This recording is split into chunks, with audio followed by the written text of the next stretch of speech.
بسم اللہ الرحمن الرحیم۔ قال رسول اللہ صلی اللہ علیہ وسلم اربع من کن فیہ کان منافقا خالصا ومن کانت فیہ خصلۃ منہن کان فیہ خصلۃ من النفاق حتی یدعها اذا اؤتمن خان واذا حدث کذب واذا عاہد غدر واذا خاصم فجر۔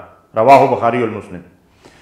امام بخاری اور مسلم نے اس اہم ترین حدیث کو ہمارے لیے نقل کیا ہے، جس میں اللہ کے نبی صلی اللہ علیہ وسلم ارشاد فرماتے ہیں کہ 4 خصلتیں جس آدمی کے اندر پائی جائیں وہ پکا منافق ہوتا ہے، یہاں تک کہ وہ ان خصلتوں سے نجات حاصل کر لے۔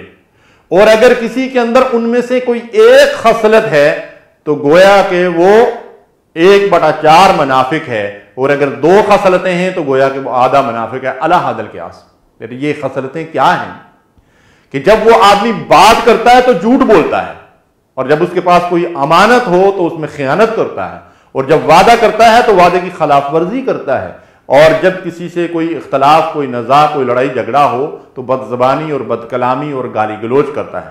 معزز سامعین کرام، آج اس بیماری کے اندر ہمارے معاشرے کی اکثریت مبتلا ہے۔ ہمیں چاہیے کہ اس سے نجات حاصل کریں اور نفاق کے بجائے ایمان کے راستے کو اختیار کریں۔ وصلی اللہ علی نبینا محمد۔